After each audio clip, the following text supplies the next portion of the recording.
Now, one of the key pieces of the president's address tonight will be increasing the minimum wage. He's going to want this to resonate tonight when the speech is all said and done. He's expected to issue an executive order that would raise the minimum wage to $10.10 an hour for federal contract workers. Current rate is about $7.25 an hour. The change would apply to new contract workers only. But there's still much more that needs to be done to bridge a growing income inequality gap. And Andrew Rittman, he spoke with Connecticut Representative Jim Himes about that very issue.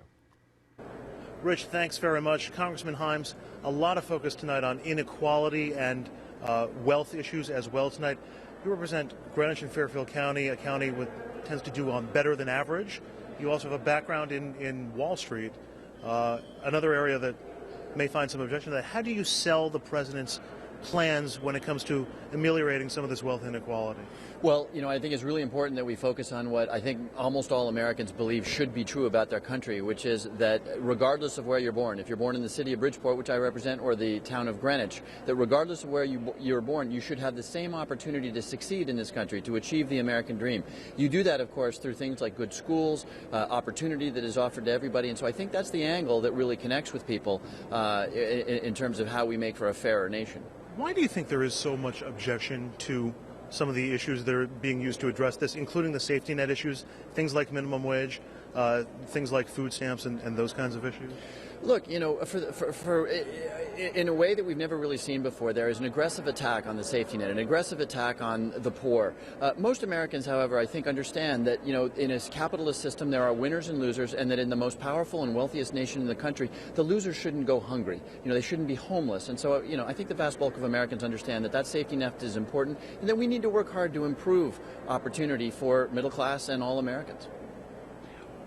Is it the sales pitch that hasn't been connecting with people, or is it the message itself that you think that people have shown a resistance to? Well, when you say resistance, look, something like 60-70% of Americans believe that we should increase the minimum wage, which I think is a good idea, but it's also not transformative in the way that, having the very best school system in the industrialized world would be transformative. So, of course there's some pushback from the far right wing who believes that, people should be left on their own, but by and large Americans are on board with the idea of working harder to establish opportunity for people. Now, Congressman, you have a guest with you, as you do every year. I'm wondering if you could introduce him for us. I do. This is Lucas Cordognola. He is a young man who did spectacularly well at the University of Connecticut. He's also what we call a dreamer, somebody whose parents brought him here illegally as a very young child, and I just can't say enough about the success, about the way he sort of encapsulates the future of the country. This is Lucas. Lucas, very quickly, for some people who may say, boy, you're rewarding people who break the law or otherwise have done something wrong. What's your response to them when it comes to the DREAM Act? I mean, there's 12 million undocumented immigrants in the U.S., and we're all ready to step out of the shadows and contribute to our communities.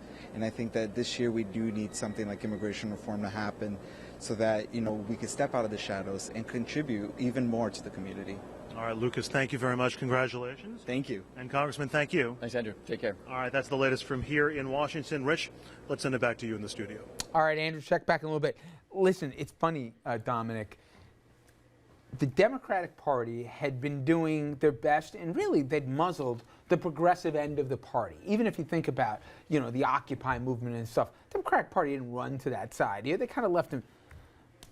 But they look at the prospects and they look at the polling, minimum wage, unemployment extension, food stamps, even immigration reform, and they say, time out. Every one of these, we're polling 2/3, sometimes 3/4 the public's behind this, because even if you're doing okay, somebody who's been laid off for a while that's not lazy living off the dole, right? And they say, well, if you don't give them food stamps, what are they going to do to eat? And then the minimum wage, how the hell do you live on $7 an hour anymore, right? It polled well. So all of a sudden, the Democrats are going left, even though they're afraid of losing in red states because some of these issues poll better. It's kind of funny, the whole idea of Clinton running to the center and even this president not really going left on a lot of stuff. Now they're pivoting that way out of necessity. Well, when you think about it, those are all excellent in this climate election year issues to run on. I mean, think about it. And it positions the Republicans in a box. How do you respond? How do they get out of this, But what's interesting, Richard, we started out this segment talking about the minimum wage and it's going to increase for some federal contract workers. But But here's the dilemma. Now, maybe it's a plus side for the Democrats ultimately, but the Speaker of the House, John Boehner, is basically laughing at the president. I was on this one issue. I was listening to him today in Washington saying how many, he was actually joking on record, how many people is this going to impact, and laughing.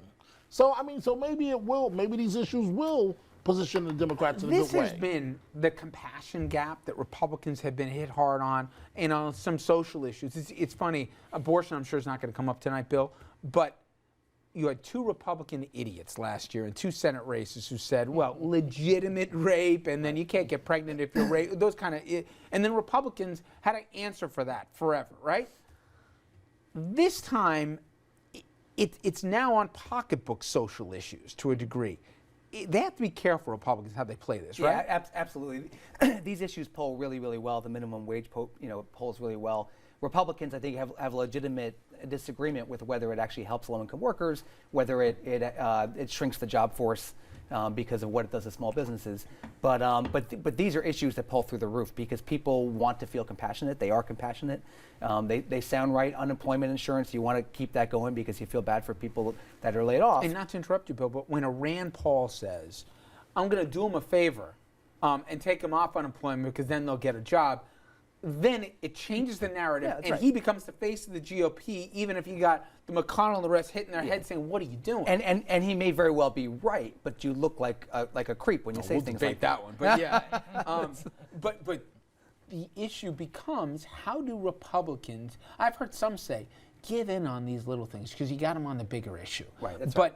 it comes down to the Tea Party wing of the party that is willing to go along a little to get along, but not on everything. And I respect them on principle, even if I disagree with them on policy, and that's going to be the problem between now. That's what Democrats are trying to do. They're trying to create that wedge, right? Yeah. And I've said a lot of things about Democrats over the years, but I've never called them stupid. I mean, they're being very bright here between this and pushing the immigration plank tonight. Yep. That's going to divide Republicans. And Gay and marriage these even, issues, they're good wedge issues. They need to get off Obamacare. They need to get over this, the stasis in the economy. They need to find ways to exactly drive that wedge, and that's what they're trying to do here. It's a bright move. It's a good political move. And Republicans have to figure out, I think, what's their answer to this. And one dumb comment, right? And then they're going to have to start apologizing all over again for it. So, and that's the challenge. Okay, when we come back here, we've heard from a couple of Democrats. After the break, we're going to get the Republican perspective on what they want to hear in tonight's address here. We'll be back with a upstate New York Republican on what he hopes to hear from the president, what he hopes not to hear. Stay with us.